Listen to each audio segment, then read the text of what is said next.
I'm going to call this to order. I hope you can handle the big crowd we got here tonight. As you know, these are pretty informal. This is your meeting, not ours, and so it's kind of a round table. Do anything, ask anything. Well, not do anything. Ask anything you want.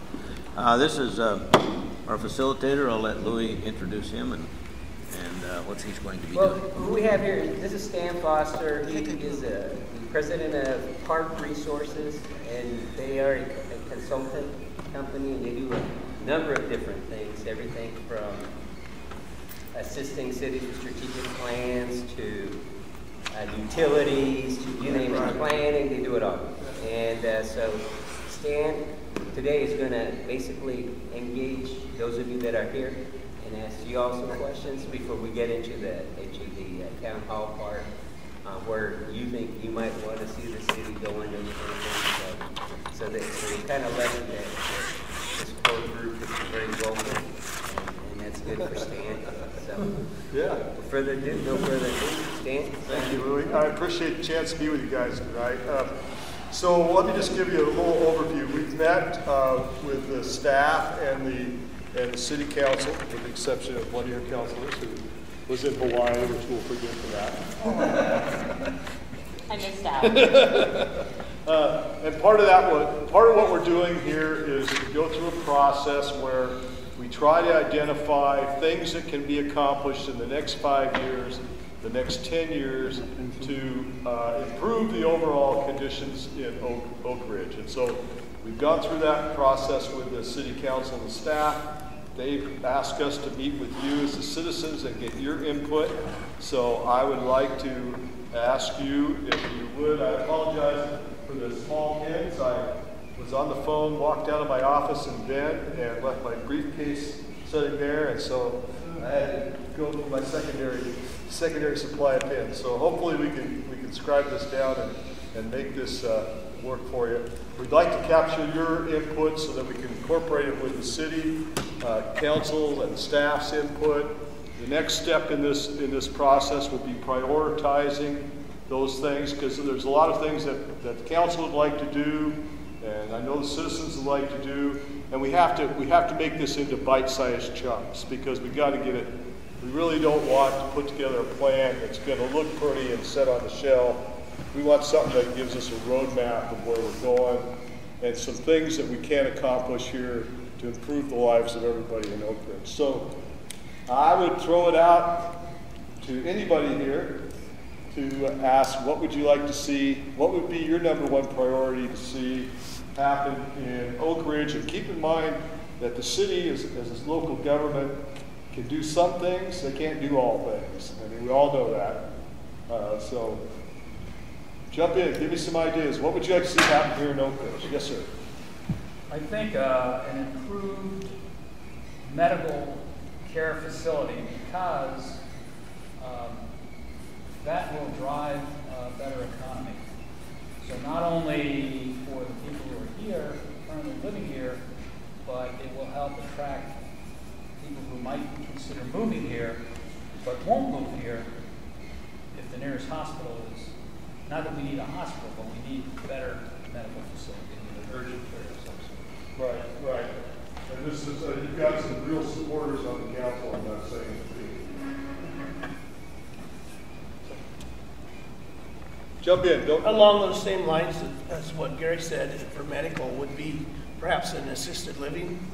And I've always thought that the Westridge Junior High could probably serve both those purposes, and maybe some other things as well out there. Yeah, well, you're absolutely right, because these two are tied together in terms of grant funding and licensing, is that you score more points in the funding business by having proximity to good medical facilities. Yes, sir. How about some businesses to bring in some more population and create jobs? So, some kind of industry. Something. Okay. And tell me a little bit more. Let's drill down on that a little bit. In terms of what would you like to see the city do to attract more business? Big part? That's a good point. I didn't hear that. Be more business friendly. Okay. And is the perception of, who has the perception that Oakridge is not business friendly now? Is that pretty, okay? pretty prevalent in town that they're not very business friendly. Okay, and so what? But that's probably common in most towns. Yeah, I was on a conference Around call here. at 2 o'clock about that very issue on another town. But so are you? So let's keep going on that. So how are they going to be more business friendly? Well,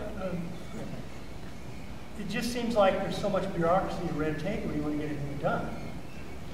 For instance, her business right here, she's going to be getting some problems from some local people sort of in the government about little trivial things, and it's really caused us some problems. Well, it costs us money. Yeah. Okay. So Okay. And I can't be too specific. okay. All right. It's her business. Okay. I don't want you to point fingers. I just was trying to figure out if this is. A lot of times people think that communities are not business friendly because of land use laws, and we all have to comply with the same land use laws. That was my 2 o'clock conversation, is that the amount of time it takes in Oakridge is exactly the same amount of time it takes in Staten and Silverton, because we're all controlled by the same statutes under the law. So, there's some things we can do and some things we can't do. It may not be a local problem, it might be a statewide problem. Okay. Yes, sir. Yeah, this is hearsay on my part. Okay. I'm aware of a couple of new businesses in town trying to open up. And the attitude of the city representatives going down and shutting them down without the proper facts to know why they were being shut down. There was a window incident with a barbershop that was not correct. And then there's the cafe on the edge of town. There was an electrician problem down there that was not correct. And then, as I understand it, the city manager went down and said, hey, you can't open up because the fire marshal had to come down and inspect you. Why wouldn't you come down and say, hey man, glad to have the business, we're really great to have you here, and we'll get the fire marshal down here because you need a fire marshal inspection. Instead of just, I'm shutting you down. That's not a good attitude. I understand there's very few businesses in this town that are even part of the Chamber of Commerce because they've all just lost faith in this town. Okay. Okay. Stan, can you Go ahead. Number one, you do that. Number two, I said, hey, you need to get a fire inspection. Here's the phone number. Nobody should have been. Number two, I spoke with his daughter this afternoon, and she says, am I going to have issues because I didn't get my fire inspection? I said, no. I said, I've already asked the fire chief to try to get our local guy down there to take care of you. So no, there should be no issues from us. So that sounds a little different than what you just said. They're working real hard to get that place open and properly open. And as I said, no one should have been. So this is not hearsay, you're hearing it from me. And I told them, don't worry about that fire marshal because they did in fact have it inspected. They had the extinguisher. It's a halon hood extinguisher on the cooking. Yeah, so they're good to go. So I told her, I said, I'm trying to get the fire marshal down there so he can look at your sticker, you'll be fine. So it's a little different. Right. But still, there's two incidents where the building inspector came down and shut down the businesses without even investigating what he was doing. Is it the building inspector, Lane County? No, it's a contract. Contract. Okay. Yeah, it's in contract. Yes, sir. We're off the track. Let's Yes. get back on the Yes. track. Yes, thank you. Thanks, Gary. Let's go back on track. Let's lower the utility rates in the town. For us people on fixed income, we keep paying higher and higher rates, and we're not getting an increase in our incomes. We need lower utility rates. Or some kind of some kind of help.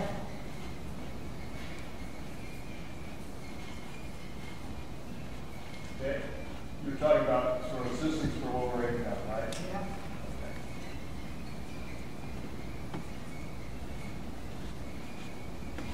What else would you like to see? I'd like to see the town look more prosperous, even if we're not, Aesthetics. Beautification. Oh, Especially how beautification. especially in our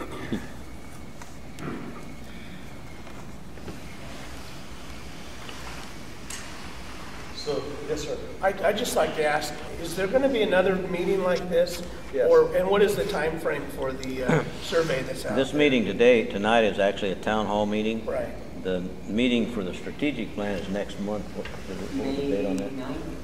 I printed out the schedule of what it went for you, case I'm sorry. Anyway, there'll be another one next month specifically for the strategic planning to let people know To what, take all the input and all the prioritize survey, they'll be on doing that. a survey, collating a survey and putting together a presentation on where they are with the thing. And we want to keep the citizens involved as much as we can throughout the whole process.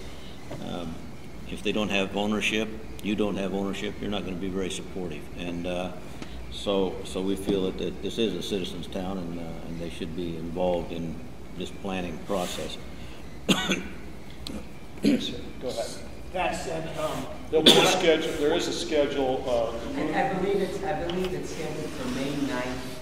and that's when you guys will, Take additional info. oh, another meeting kind of like this then? Yeah, but hopefully there'll be more people. Okay, that's what I was getting at, because when I pulled up, I thought, great, nice crowd, but unfortunately, most of those cars aren't related to what's going on here. Probably at a track meter. So my other point is, and we kind of heard a little bit of it already, there seems to be too many different factions in the whole area where I think we should work together more. You know, I'm from Westford. okay.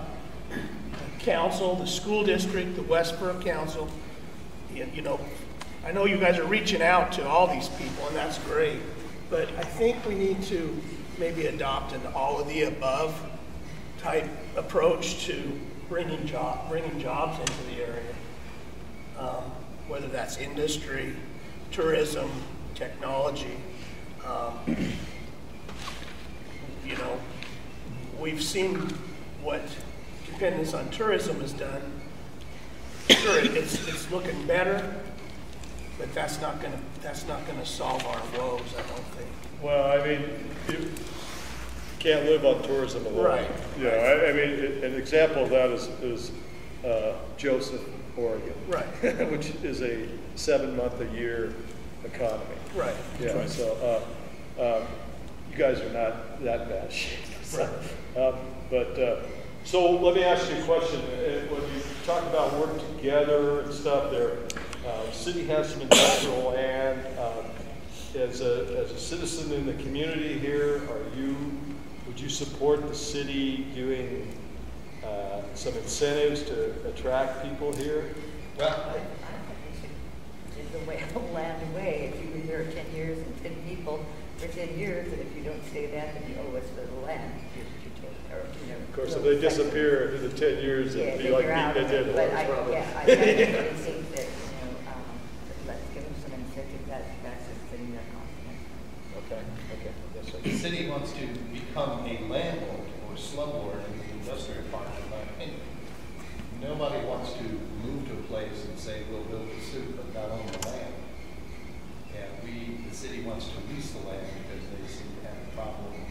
If they sell it, they don't really get, money doesn't go to the general fund, it reside in another fund. For the use of the industrial park. What you're referring to essentially, So I can't sell a piece of property in the industrial park and build barbecue pits down here.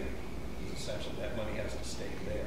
that's right, and that's because the city numbers of years ago made the somewhat misguided decision to take the industrial park and be financed by the USDA with all the strings attached, $2 million, which is still out there. We can't do anything until that $2 million is paid off. Can we return it to the, Well, if we had it. We don't even have $2 we could return to them. I think he means return the land. I think he means return the land. Oh, return the land? Give it back to the government, say, hey, we don't want it. I don't know. That's something I don't know. It has been a drain on the city, I'll tell you that. it has some advantages, I think, if we return it to them. We know they can't do the same thing we can. They'd have to clean Might it be up, something to, that might be a positive approach to start looking at, hey, we've been messing with this thing since the 90s. and we're not much further than we were in the 90s, and we don't really. All we've got is the cleanup done and one building sold. And the money, if we do sell it, it doesn't say we can't sell the land, but all the money that comes from that sale must go back into the USDA. So that's one of the strings. That's the cut back. Mm-hmm.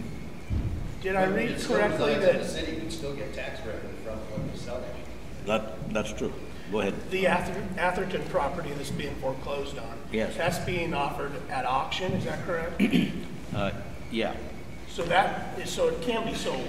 it can be sold, but the money goes back into the Right, USDA. so, and how many acres is that Atherton property? I think it's an acre and a half, about 1.5 acres. Okay. With the building. I'd love to sell it. I'd like to sell it all right now, give the money back to the USDA and say this is it. If I had the money, I'd open up a widget factory tomorrow. Well, there's lots of options. Big market for widgets out there. The two things that have stopped us from really doing anything in the industrial park, one of them I just explained. The other one has been that the EPA hasn't given us clearance in the thing. We've got clearance on a lot of it because we got grants to do the cleanup. But they're still doing inspections on one of the ponds, I think. And I personally like our one-eyed fish in that pond, but what the heck. The other thing I'd like to see, as I've been saying the last couple of times, is the development of a velodrome here that has multiple uses, not just for bicycles, but it's something that would be used 12 months out of the year. And we would undoubtedly be able to get grants to build it.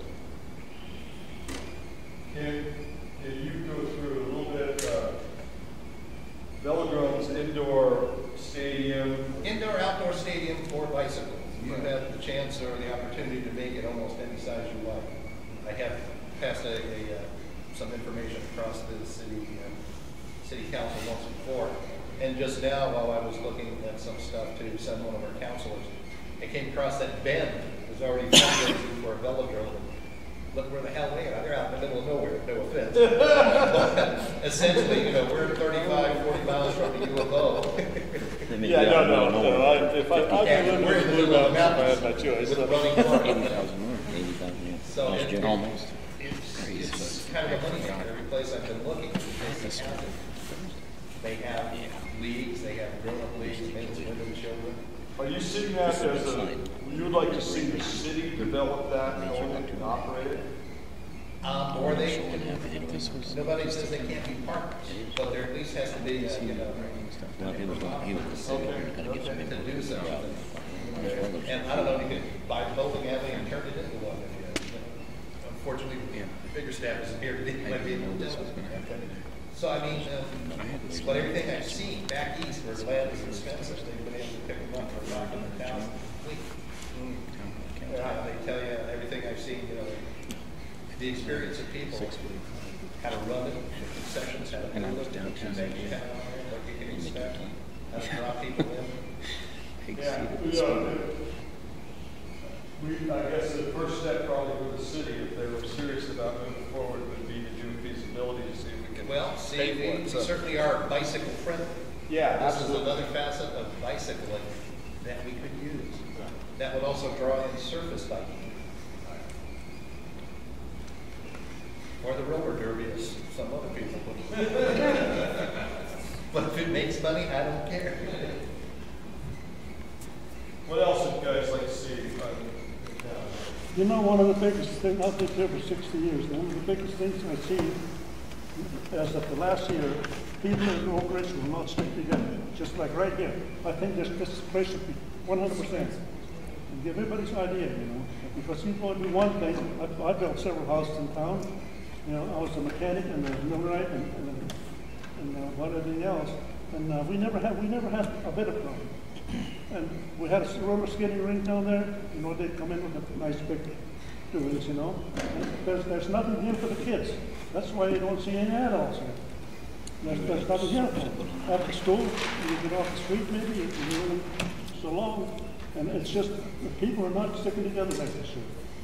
It just makes me ill to think about that, My next door neighbor, I go over there, knock on the door, how that's all the time I ever see him. there's no communications anywhere. You know, and I think it's hurt the whole town. I mean, it is. Well, look, You know, we've got nothing here for the kids, we've got nothing here for the adults. No days for the drunk to get arrested, so, you know. Couldn't do that. Well, I've only got 3 bars. You used to have about 10. so let me ask you, unless somebody has some more suggestions on that, let's talk about beautification here, because, you know, it's sort of a double-edged sword on beautification. A lot of times, beautification involves a nuisance abatement, solid waste ordinance that says that you can't do certain things on the Highway 58 corridor, which is, you know, smacks of Big Brother type stuff. Yeah. So, absent what the councilman was saying here, we don't have that spirit of cooperation in town. How are we going to achieve some of these things? Because the city can do some things. You know, they can clean the streets, they can maybe remove some of the garbage cans and stuff like that. But, you know, the flower pots and that stuff that really make a town attractive, the city won't have the resources probably to put the pots in, water the pots, all those things that keep it nice. So It used to be that, you know, several ladies come down, like when you turn off the highway down and come up the back road, there's still a big 50-gallon drum set there every day, going on water. yeah. You know, and there's land once you reach out the industrial park, the city didn't want them, they all died out. Because the city didn't have them there, I don't see them ladies out like they used to. Well, there's no incentive for them to go out. No, that's right. And the thing about it is what you're alluding to, and what Rob's alluding to, is we have to have common goals. You have to be working toward the same thing. Otherwise, you don't get where you're going. You're all fragmented, and we already saw that a couple of years ago where we were fragmented all over the city, everybody going their own way, and really not a lot got accomplished. What we're trying to do with a strategic plan is make common goals. When Rob said he's from Westford, to me, this strategic plan isn't an Oakridge strategic plan. It's an Oakridge community strategic plan. The Oakridge community incorporates Westford, Oakridge, and all the surrounding area. That's for them. And we haven't got that part through to people yet, but we're trying to get all of the entities playing together. We've even invited Lowell, and in fact, Lowell has come up to one of our council meetings. So we're trying to get all these folks on board with a common goal. When that happens, and it will, because otherwise you keep going down the same road. But until you get common goals, and some of these are goals, stuff that I've heard of for years. Nothing new. Job, we need more jobs. Okay, how do we do that? Well, you guys need to do it. Well, no, us guys don't need to do it. This is a community thing. And so what we're looking for here, and I'm glad to see the folks that are here, because we need to get this information into Stan and his group, and the more they get, the better job we can do. And everything's on the table. There's nothing. Let this lady over here make a comment, and you, and then the council. I just wanted to comment that I think one thing that might be missing in Oakridge is I think the city council could do a better job of trying to find ways to get the community to come together and work together. Whether it's workshops or, I don't know, going out and talking to people, inviting people to gatherings at the park or something for communication. I don't know, but just getting more involved in trying to get people to work together. Businesses especially. The businesses on Highway 58 aren't, yeah. Well, yeah, I think communication, I mean, just Yeah. like tonight, there should be a lot more people here. I mean, It'll grow as we go. Gary, go ahead. So, Oh, well, you know, the easiest and cheapest way to beautify is a can of paint. You know, it doesn't take much.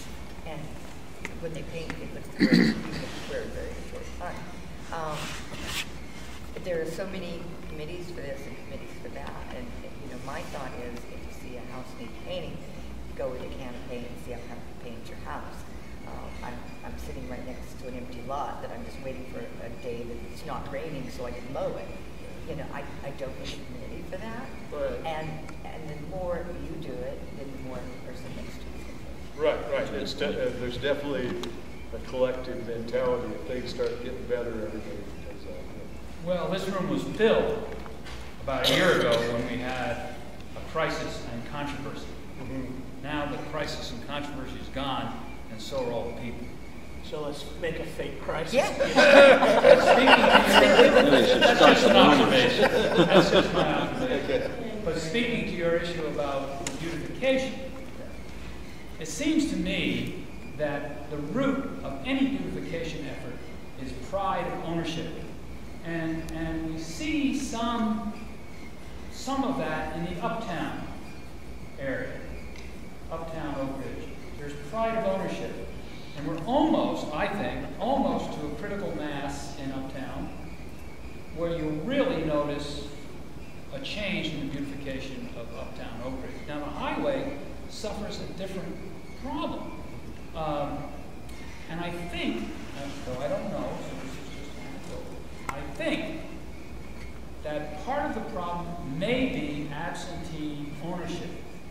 And if that's the case, there's a real role for the city to step in and enforce the ordinances and codes that we have and make those people clean up their property on the highway and try and coalesce the other people who are not absentee and build some spirit de corps and some pride of ownership on Highway 58 too. I think it's more important for Highway 58 to look good because that's our front porch.